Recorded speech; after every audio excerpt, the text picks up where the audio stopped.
My name is Kevin Shuker, and I guess I'll start by telling you a little bit about myself. I'm a licensed physical therapist here in New York City, and I've been a physical therapist for 25 years. I'm a rehabilitation specialist. But about 13 years ago, 12, 13 years ago, I had some life-changing events, and that really opened up the world of vegetarianism, veganism, raw foodism. And as a consequence of that, really changed my life. And for the last, say, 10, 12 years, I've been a raw food, live food educator. Spoke here last year, and usually my expertise is the lymphatic system and fasting and cleansing the body. But this year, as it's the Yoga Raw Festival, I thought I'd do a different presentation, so you're going to hear it for the first time here this evening. So I hope you enjoy it. And it's really, I tried to put together something here that's going to really enable you, if you're not a vegan or a vegetarian already. I'm going to give you a lot of information that's going to help you make that decision to move in that direction. And if you are a vegetarian or vegan already, I'm going to give you lots of information so that if anybody comes to you and they've all got those questions, they've all got those, where'd you get your B12, where'd you get your protein, why are you a vegetarian, why are you a vegan, I'm going to give you all the information, or as much as I can, in the next 45 minutes to enable you to have a conversation with them so you can feel strong about your position and perhaps help them move in that direction as well. So we're going to primarily be talking about why be a live vegan raw foodist. What's the point? What are the benefits of this type of diet? Well, there are many sort of diets on the planet that most people participate in. There's obviously carnivore, vegetarian, fruitarian, macrobiotic, vegan, live vegan, and I guess the newest term that's out there is alkalinist. And I don't know if I'll be able to go into all of them today, but we're going to look at the bottom three really more than the top ones, or understand them, but hopefully we'll sort of understand them all by the end. So as a physical therapist, like I said, 25 years working in hospitals. After about 10, 12 years of working with people, I came to a massive realization. Now, if you were to walk in a hospital today, most of the people that you see in hospital have these diagnoses, okay? They have hypertension, coronary artery disease, heart attack, stroke, peripheral vascular disease, hyperlipidemia, diabetes, and kidney disease.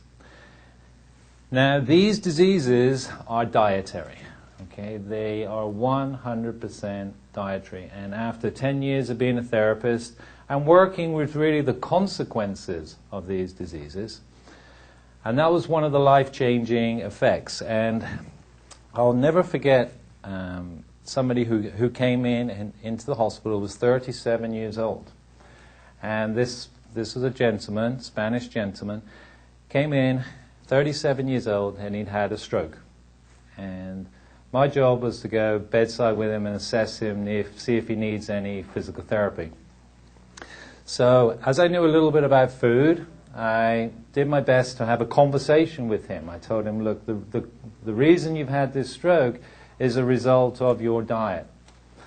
Well, he told me he's Spanish, he likes his Spanish food, he likes the food that he eats, and he's not going to give up his food. And that's the usual reaction I get. Now, in hospitals, I'm not supposed to tell people about food. That's the job of the nutritionist. But as I know this information, and I'm a fellow human being, I'm going to pass it on to anybody I see. So he decided not to take my advice and not to look into it. And about 3 months later, he came back in. He'd had a second stroke. Now this time, it was much more severe. The first one was very light. He could still speak. He could walk without using an ambulatory aid. But the second time he came in, he had the characteristic paralysis or unable to move one side of his body. And he had the drooping of the lip and dribbling, and he couldn't speak very well. He was in therapy for about 6 weeks, and eventually he went home walking with a cane. This man, again, was 37 years old. He's married, has 2 kids, one who's 9 and one who's 7. Before they went home, I sat them both down, the husband and the wife. And I told them, please, you have to look into your diet. The reason you got this stroke is because of what you're eating. And it's primarily because you're eating animals. Again, they told me they can't do it. They're Spanish. Certain foods, they're going to eat them. That's what they eat. They eat their pork, their chorrito, I don't know the names. I'm sorry, I apologize. Sausalito. Is that a town somewhere in Toledo? I don't know, wherever that is. So I spoke to both of them. They both told me they could not make this change. I let them go. They walked out. 2 months later, that gentleman returned again. This time he'd had his 3rd stroke. He was in a coma. And 2 weeks later, he died. Now that was really a big shake-up for me.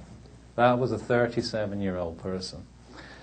In hospitals these days, if you're not aware of it, there is an epidemic of these diseases going on. And most of the medical system is taking care of these diseases. And they are devastating America. They're devastating the world, but they're really it's a big problem here in this country. And they can all be avoided. All of them. Now, if we look at them in a little bit more detail, how much of a problem is this in this country? Well, coronary artery disease by atherosclerosis, that's the plaque that builds up on the inside of the artery. Okay? And coronary artery disease, and 2004, we're using the year 2004 because these are the most readily available numbers at the moment, even though it's almost 6 years old now, caused 451,000 deaths last year here in the United States. 16 million people have a history of heart attack and angina. 1.2 million Americans will have a new or a recurrent heart attack this year. Now these are huge, huge number. 300,000 people who die of coronary heart attack as in the emergency room before they even get into hospital. Now these are people. These could be your family. These could be your loved ones. Could be people that you know. It is people you know. But if you're not in the medical profession, you don't see these people unless it's somebody close to your family or somebody really close to you. You're not really aware of the numbers that we're talking about here. Now this is 6 years ago. These numbers are much higher now. The situation is much worse now. The estimates for the year 2005, this is what they were predicting. Look down here, 5,800,000 strokes. That's huge, huge. High blood pressure. How many people in America have high blood pressure? 73 million people. Now there's 300 million people in this country. If you take out the kids, and you're talking perhaps a third of the population has high blood pressure. High blood pressure known as the silent killer. All right. Coronary artery disease, heart attack, 8 million people. Huge, huge numbers. In 2004, again, 36% of all deaths, that's 1 in every 3 deaths, is a result of coronary artery disease. If we compare it to the other diseases that we all fear, such as cancer, we're looking at a very small number of cancer in comparison, almost half of it. Accidents, very, very low. And everyone's afraid of HIV and AIDS, but look at the low number there in comparison to coronary artery disease. Look how much promotion, education we put out there into AIDS and HIV prevention, and yet it's a very, very small number compared to coronary artery disease. Over 148,000 Americans killed by coronary vascular disease were under the age of 65. Now the amazing thing is the American Dietetic Association for many years has been promoting a vegetarian diet. But have we heard of this? Have anybody heard of this? Anybody promoting a vegetarian diet out there? Absolutely not. Absolutely not.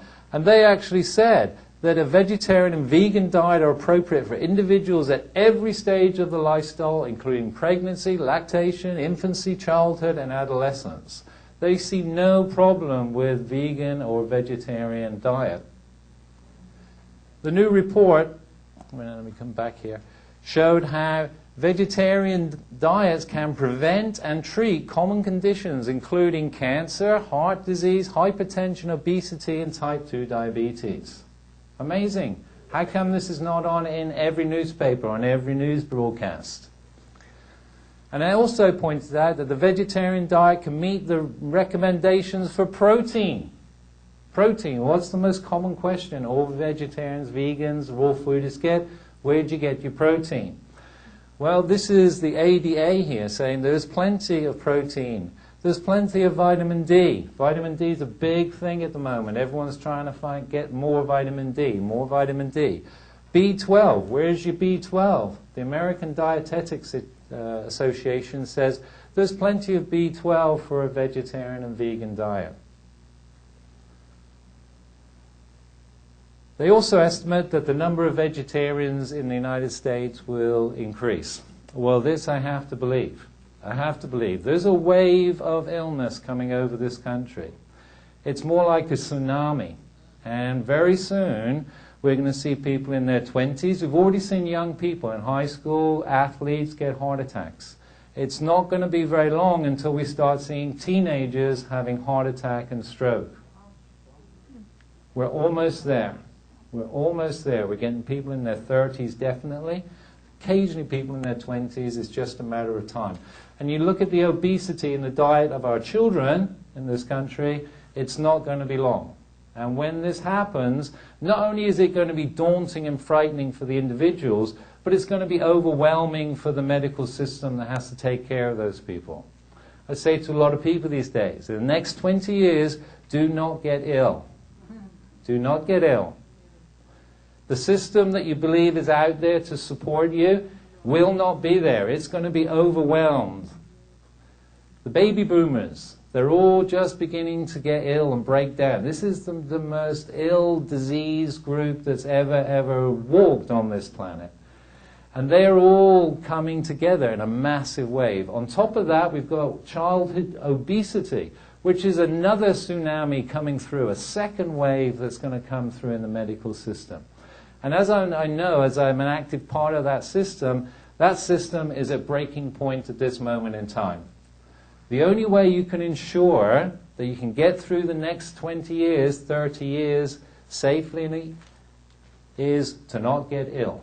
And the only way to do that is prevention, and the only true prevention is change of diet to a vegan and vegetarian diet.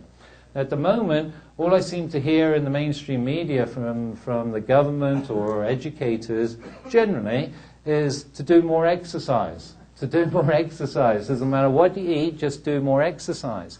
But we've learned that Jim Fox and Alberto Salazar, two marathon runners, both died of heart attack. Now, how can a marathon runner who's training running 10, 20 miles talk about doing exercise? How can they possibly die of a heart attack? Well, when we looked at their diet afterwards, they were eating the most atrocious diet, lots of animal products in their diet.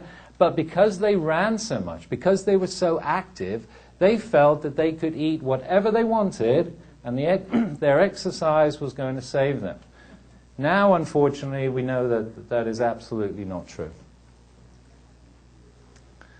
This was just recently published in the newspaper. I'm always cutting out little newspaper cuttings. That the 7% of first-time stroke patients are now younger than 45.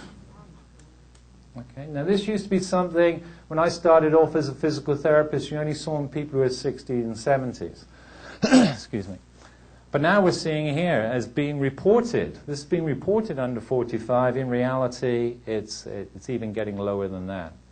Even more frightening data is that 1 in 4 people who have a stroke will likely die within the first year from a cause or suffer a second stroke within that year. So not only are people having first strokes, but when they're having those strokes, This to me is an indication that there is no education for these people. There is nobody out there giving them any advice. They're not doing anything different in their life than they were before. And as a result, they're either getting a second stroke, which is much worse, very debilitating. And if you've ever seen anybody with a stroke, it's one of the worst things that can happen to somebody. One side of your body is paralyzed. It used to be called, the reason it's called stroke, because they called it, the person was stroked by the hand of God. And that's how it was named a stroke. But what it really means is that a person cannot talk. That person perhaps may be able to understand what you're saying, but they can't communicate back. It means you're pooping in diapers for the rest of your life. You have to have somebody else wash you, bathe you, wipe your ass when you go to the bathroom. This is not nice stuff. This is very, very, it's terrible for people, and it's terrible for them to live with it. So the whole problem really comes down to the eating of animals. And I'm going to go through this in a little bit more detail now, and we're going to explain it from an anatomical point of view. We're going to look at it from an environmental point of view, and if we've got enough time, we're going to look at it from a spiritual perspective. We have to move away from an animal-based diet to a plant-based diet. Now, even Dr. Oz is saying this. If anybody watches Dr. Oz recently or watches him a lot, Dr. Oz is now beginning to promote the vegetarian and vegan diet, which is absolutely fantastic to hear, and I think he's the only one out there who's really doing it. But really, it's all our own individual responsibilities. When I first became a vegan vegetarian, I tell everybody, you don't just give up meat when you become a vegan, you give up most of your friends and family as well. They don't understand, they don't want to change their mind, and they stop inviting you to anywhere. I had a relationship girlfriend of mine who screamed at me once that she'd lost all her friends because of me, because nobody wanted to invite us to any of their functions anymore. But you have to do it. Not only do you have to do it for yourself, but you have to do the best you can to convince your loved ones around you to join you as well. Environmentally, let's start looking environmentally. If we were to eat less meat, we could save the planet. How is that possible? What do I mean by that? Well, there was a movie that came out last year. It's called Meet the Truth. It was produced by Marianne Thieme. She's a member of Parliament from the Netherlands. She was here in New York last year, and my TV company, QUEST.TV, we interviewed her. She was at the Vegetarian Pride Parade, and she released this DVD. It's called Meet the Truth. And in this movie, it really describes the real problem with the meat business, and that is methane. Has everyone saw An Inconvenient Truth? Right? Has everyone seen An Inconvenient Truth? Great. So a lot of people are aware of the carbon monoxide problem. But what really is a much, much bigger problem than carbon monoxide is methane. And the methane issue was left out of An Inconvenient Truth. It's what I amusingly or like to term it was the inconvenient truth they conveniently left out of An Inconvenient Truth. And that is that the animal husbandry business produces more damaging effect on the environment than any other aspect of our lives. These are a little few statistics that came out of that movie. If every American gave up meat 1 day a week, this would have the same positive effect on reducing greenhouse gases as saving 90 million plane tickets from New York to Los Angeles. That's if we just gave up eating meat 1 day of the week. If every American gave up meat for 2 days of the week, this would have the effect of replacing all household appliances like fridge, freezers, microwave ovens, dishes, the whole things, by more efficient ones.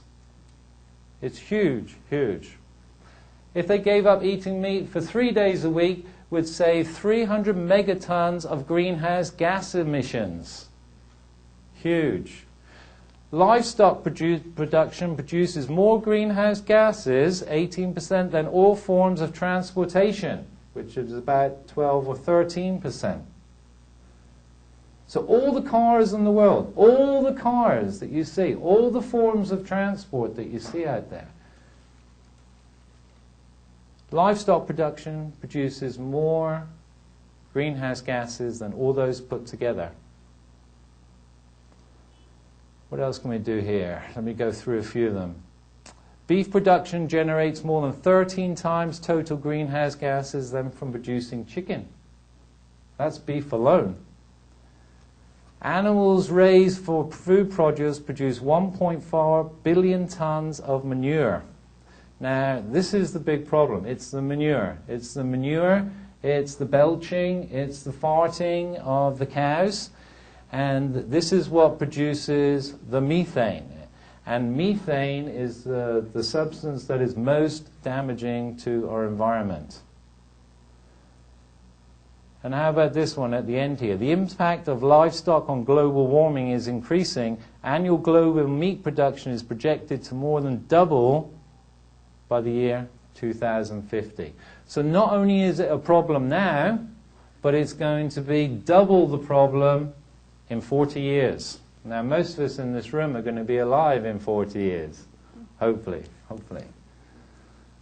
So this is a problem we are going to have to face. It's not going to go away. It's going to be there for us.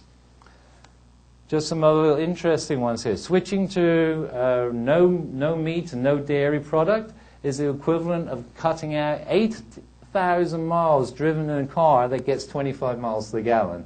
Good mathematician work, this one. But to begin to see how much effect the eating of animals actually is. Now, the annual meat consumption has doubled in the last 20 years. The average person 20 years ago used to eat 31 pounds of meat a year. Now they're eating 62 pounds of meat a year. Okay?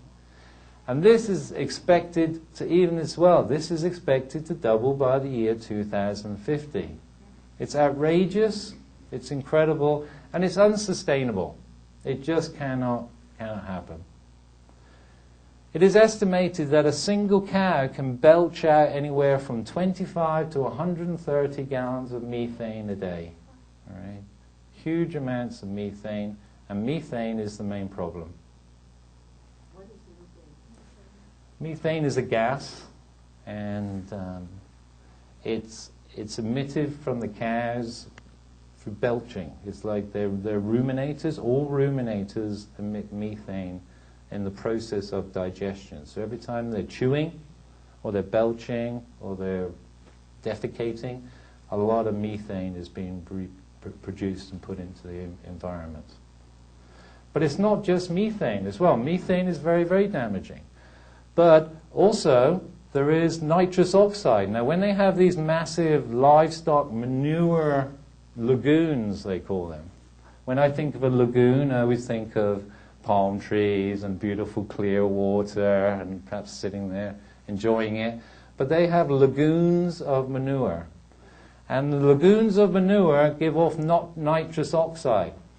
And nitrous oxide is 296 times more damaging than methane. In fact, a lot of what they're thinking of doing now is they're taking these manure lagoons and they're burning the methane to give off CO2, to turn it into CO2, because CO2 is less damaging to the environment than methane. So they're taking the methane and burning it into CO2. That thing, that the carbon footprint, everything you hear about, because it's less damaging than the methane and the nitrous oxide itself. So if you can imagine lagoons of manure, mountains of manure that are being created in this country in order to feed a desire to consume this flesh. So what does it mean when we're talking about being a carnivore? What are carnivores creating for themselves? Well, if we look at the carnivore diet, they need to take all these things. They need to take enzyme supplements. Why? Because enzymes are destroyed when they have to cook the meat. They have to take mineral supplements because minerals degrade when you cook it. They have to take vitamin supplements because they degrade when they're heated. They're full of artery clogging fats which cause coronary artery disease, stroke, peripheral vascular disease, and cellular impermeability, so that the cells become so impermeable to fluid that nothing can get into the cell, the nutrition can't get into the cell, and the cell's waste products can't get out of the cell. People are eating too much protein. The average American is eating 2, 3, perhaps 7, even up to 10 times more protein. Everybody's protein oriented. The biggest question I always get is, where'd you get the protein? There's plenty of protein. There's plenty of protein in a vegan and vegetarian diet. But in a meat-eating diet, there's excessive protein. That gives you kidney disease. People are on dialysis. Does everyone know what dialysis is? When a person's kidneys begin to break down, they go onto a machine. That machine cleans the blood and puts it back in their body. Well, the first thing we do in the hospital if somebody is on dialysis and has renal problems is we put them on a low-protein diet. Because protein, too much protein, puts stress on the kidneys. Also, too much protein is one of the causes of diabetes, type 2 diabetes. Now, type 2 diabetes is interesting because when I started in PT school 25 years ago, it was called adult onset diabetes. There was type 1 diabetes and adult onset diabetes. But after about 7 or 8 years, maybe 10 years, they changed the name to type 2 diabetes because other people other than adults were getting these diseases. Now, a lot of people think it's genetic. Right? I hear a lot of people tell me, oh, it's genetic, that they have a genetic predisposition. They have diabetes that runs in their family. They have coronary artery disease that runs in their family. These diseases are not genetic. There may be a mild genetic predisposition, if you will, but these diseases are dietary. And because most families eat the same foods, they generally get the same diseases. Now, one of the best examples we know of this is the Japanese. When in Japan, the Japanese get a lot of stomach cancer as a result of their dietary habits. But immigrants who came from Japan and now live here in the United States, they don't have stomach cancer problems. They have colon cancer problems. So as the diet changes, so does the disease that is associated with it. So with excess protein, we get renal problems. For people who eat a lot of meat, they have to do regular cleansing because our intestinal length is too long for that meat to pass all the way through it, and it stagnates in our system, it rots away, it starts putrefying. If you can imagine, anything that's in your system, inside your system, it's 98.4 degrees. It's 100% humidity. And you're taking something, a piece of flesh, or any type of food really, that's partially digested, and you're putting it in an environment of 98.4 degrees, 100% humidity. Well, imagine if you took that on a summer's day here in New York City, and you just left it out on your counter for a couple of hours. What would happen to that substance? It would begin to putrefy. Well, that's exactly what's going on inside people's bodies. We just weren't designed to eat meat. It's full of growth hormones. We have a big problem with early puberty. We have people as young as, I hear, 3 and 4 years old now actually reaching puberty at that age. And we've got people, young girls getting pregnant at 9 and 10. In England, they have a big problem with young girls getting pregnant now very, very young. So the hormones that are in these products are also beginning to affect us. And the last one is prion disease. We don't hear much about that these days, BSE.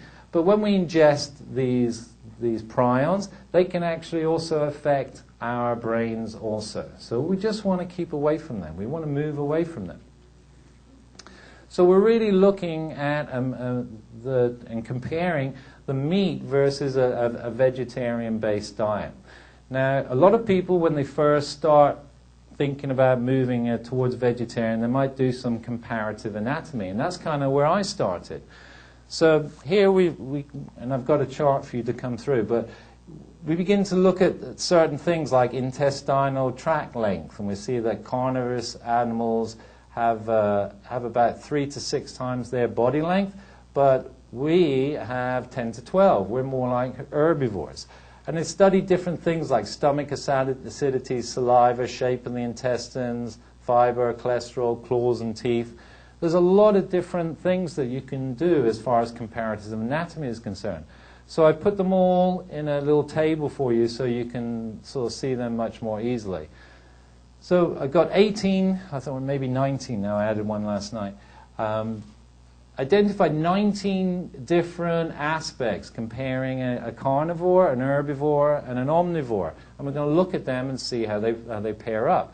So first we look at facial muscles, and I'm not going to go through them all, but you can generally see as I move on, the facial muscles in an herbivore, they're well developed, in a human they're well developed, but in the carnivore and the omnivore they're reduced. All right, so I'm going to go through these quickly. And wherever they're similar, I'm going to shade them green. So the next one, we have jaw type, all right? And we look at the herbivore and the human. They both have an expanded angle, but in a carnivore, that angle is not expanded. Jawline location. Again, we see that when we compare herbivore and human, they are similar. Jawline motion. We look at that one.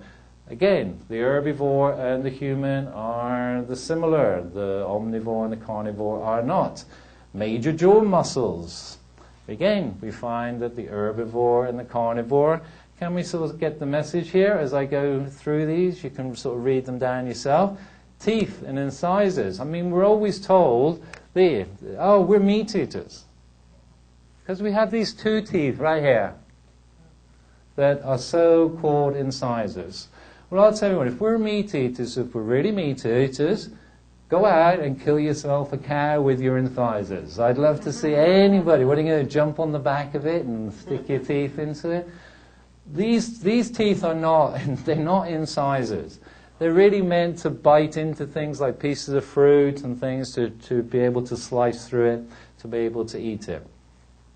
Teeth in our canines, there we go, you see? Little green is not, because they're not exactly the same, but they're pretty close together. And when we look at our teeth, our molars as well, we are designed to grind up our food, to turn it into a juice almost in our mouths. When we look at carnivores, they kind of like chop into something that's fleshy, and they just chomp into it and they swallow it. There's not much chewing for a carnivore. Chewing, here we go. We chew extensively. Carnivores do not chew. Saliva, yeah, we can digest carbohydrates. Carnivores cannot. Stomach type. Now this is the only area, the only one out of 19 identifying traits that I could find that they were similar. And they're all similar, all of them. They all have like a simple stomach, except the herbivores such as cows, they might have an extra stomach because they do a lot more breaking down and fermenting of the cellulose.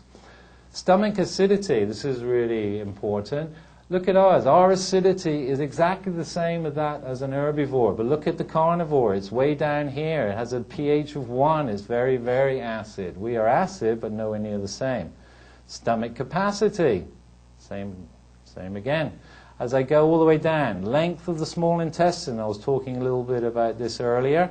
The length of our intestine is very long. That's to enable us to absorb all the food that we need, all the nutrition from the plant material. The carnivore's intestine is small because it's got to take what it can and evacuate it out of its system as quickly as possible, because if it becomes trapped in its system, it's going to begin to putrefy, it's going to be releasing toxins into the blood. Now, what do I mean by staying stagnant in the system? Well, ordinarily, in good health, a person should have 3 bowel movements a day. If they're eating 3 meals a day, you should have 3 bowel movements. But if you were to go visit your physician or go to the hospital, or if you were to find yourself in hospital, a person is not classified as constipated as long as they have 1 bowel movement every 3 days. Now, that's 9 meals in. 9 meals. And 1 bowel movement out. And you don't want to be around when that one comes along. So our bodies are not meant to hold, the carnivore's body is not meant to hold that flesh in there, because nature knows that if it holds it in there, it's going to have a detrimental effect.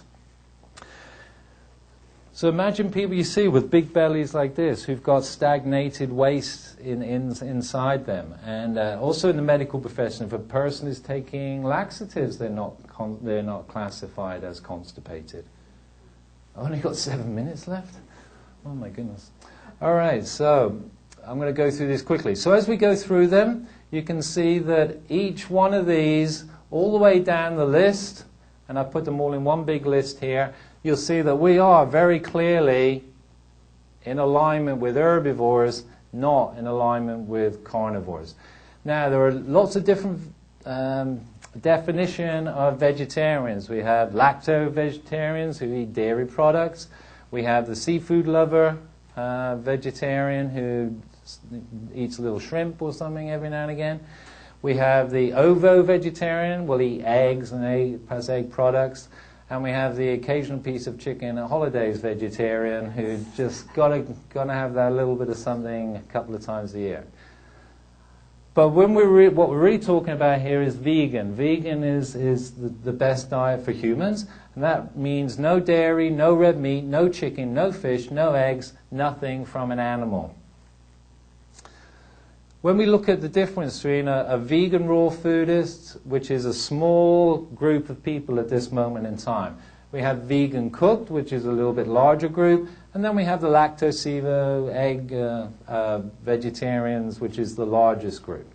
But we can all move towards the middle of that target, because the vegetarian out here still needs to take mineral supplements, vitamin supplements. The cooked vegan does as well. But the living raw, they get everything. They've got all their minerals in there. They've got all their enzymes in there.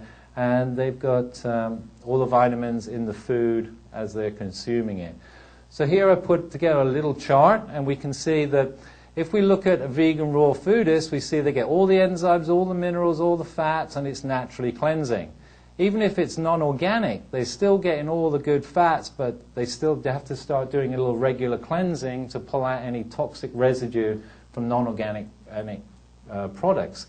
But if we look over here, begin to look over here at the cooked vegetarian, as soon as you cook things, again, crazy things happen. They need to take supplements because enzymes, minerals, and vitamins are all temperature sensitive. As you raise their temperature, they change from an organic structure into a more crystalline structure, and therefore cannot be absorbed into the body. So you want to eat them in a non-heated form. Fats. Fats is one of the most important ones. Everyone knows the importance of fats, especially omega-3 and 6 fatty acids. And a lot of people are eating fish. Don't eat fish. Too much mercury in fish. Every mouthful of fish that you consume, a small portion of your brain dies. And people are eating those fish for the fats. Well, as soon as you cook those fats, those are omega-3, 6 fatty acids, are polyunsaturated fats. That means that they will go rancid when exposed to heat or light. So whenever you take these products, whether it be your vegetables or your animal flesh, and you're trying to consume good fats, as soon as you heat them, as soon as you start cooking them, you're going to turn them rancid. So you need to use them in a form to get the benefit from them where they are not heated. Also, living foods. There's a lot of people out there claiming that a vegan living food diet can reverse disease.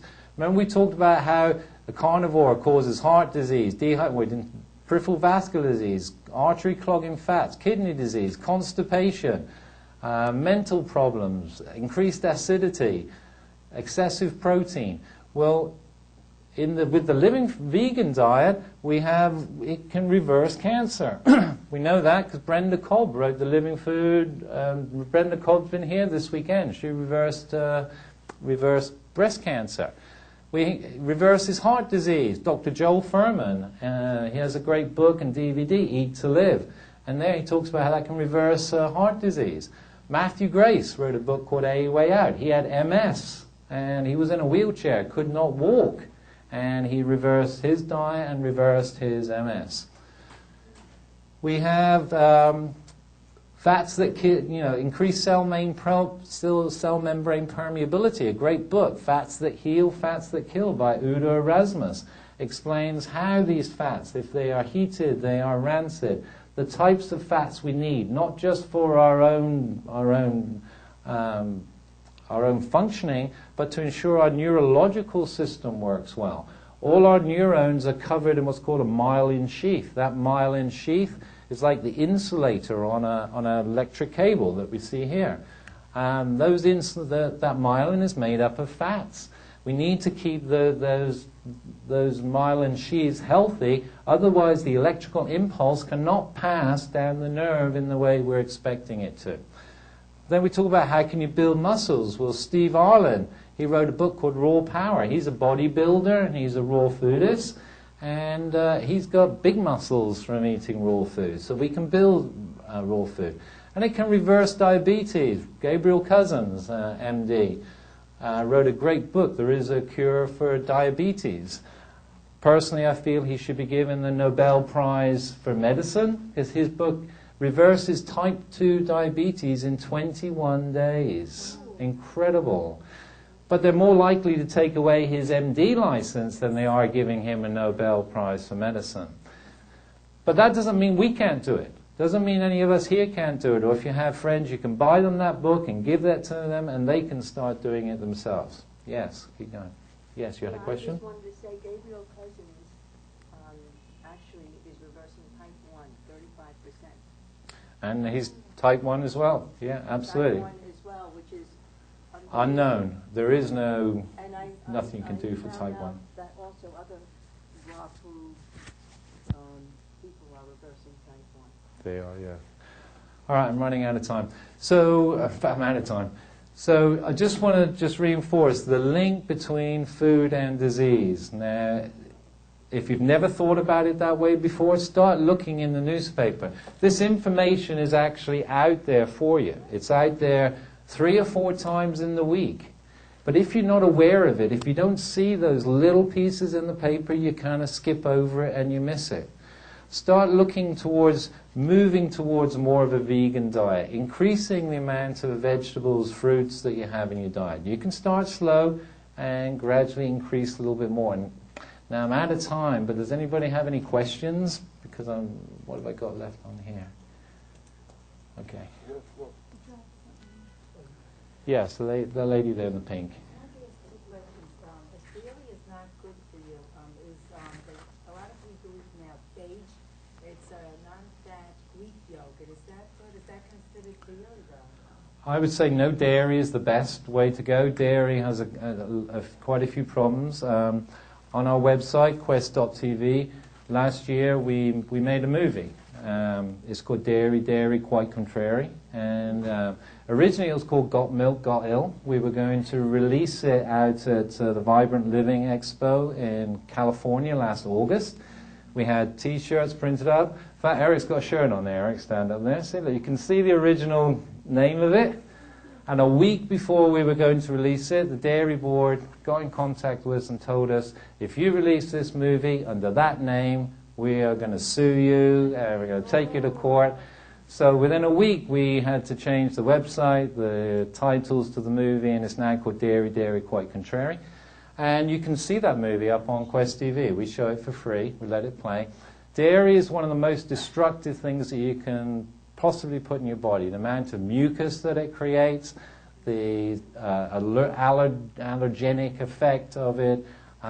It's best to move away from all dairy products, from all animals. Now, goat's milk is a little bit better than cow's milk, but just learn how to make a nut milk and just replace everything that's a dairy product with a nut milk product. Salmon milk or hemp milk? They're both excellent. They're both good. They're both excellent. Yeah. I have to see if someone's coming in. Yeah, nobody's after me, I think. I'll keep going until they throw me out. They're both excellent. Hemp is a little bit better than almonds. Is hemp better? Yeah, it has the perfect ratio of 3 to 6 omega fatty acids that's perfect for humans. So the hemp is the ideal, but they're all great. They're all great. Yes, Victoria. Well, first I want to thank you for a fabulous presentation, and you weren't trying to sell anything. I'm nothing to sell. Could you just talk a little bit about the alkaline thing that you were going to talk about? Well, this can be related to this as well. If we look at this one here, why be a raw foodist? Well, first of all, there is no cholesterol. People want to lower their cholesterol, become a vegan. That's where the cholesterol is coming from. Your body naturally produces a certain amount of cholesterol, about 500 milligrams a day. And people have high cholesterol. Do you know what those drugs work? Do you know how they work? They work by stopping the body's natural production of cholesterol. Now, so that only ingested cholesterol is measured. Now, cholesterol is very, very important because it acts like a Band-Aid inside of the body. If you get a little damage inside, it comes along, it's like slapping a Band-Aid on it to allow it to heal underneath. There's all the good fats, there's all the good sugars, it's high in minerals. And this is the big thing here, alkalizing. Oh, okay, I'll finish on this then. Alkalization, even if we're raw foodists, we're vegan, we're vegetarian, whatever we are, really the term you want to start thinking about is one of alkalizing, an alkalinist, if you will. In that all disease in the body is created from an acidic environment. Now, most people are aware of cancer. Cancer grows in an acidic, anaerobic environment, okay? But that's really a case of all disease. I've spent, let's say, 25 years in a hospital, and I've, in 25 years, never ever once seen a vegan in a hospital bed. Not once. Now, they often kind of like joke with me in the hospitals that they know me. I do consultancy work. They'll call me up, Kevin, they'll be like, we got a vegan in room 203. They'll be like, see, there was a vegan in 203. I go up and I talk to them, and they're generally eating fish, or they're eating eggs, or they're drinking dairy, which is, dairy is liquid meat, if you want to look at it in that way. But everybody who comes in, what's the first thing they do? They take them, they put an IV in them, they rehydrate them with slightly salty water. Well, why do they use slightly salty water? Why don't they just use regular water? Because they want to alkalize the body. All right? So they want to rehydrate and alkalize the person's illness. The key to it all, if you're going to take anything away from this whole 3 days, I would say, is to begin to look at your food in terms of, do they create acidity in your body, or do they create alkalinity? Our body's continually challenged by acidity. Every cell in your body is breathing, reproducing, and excreting. Its excrement is acidic. So we're continually challenged by acidity. Our natural pH is between the ranges of 7.35 and 7.45. That's slightly more alkaline than neutral. It reflects the difference between our arterial and our venous blood pH. Now that's where health and regeneration exists. Once we go into the world of acidity, then that's when the body begins to break down. Acidity really means the body breaking down. In fact, the doctor can write reason of death on a death certificate. They can write acidosis. Okay? So acid is what kills you. And animals, and eating animal flesh is one of the primary ways of getting acid into your body. It creates nothing except acid. Well, apart from artery clogging fats, stroke, heart attack, possibly, potentially contributes to diabetes. but really is claiming the health of a lot of people in America, and it's about time it stopped, and I have to stop. But thank you very much. Went very quickly. We'll see you next year. Thank you.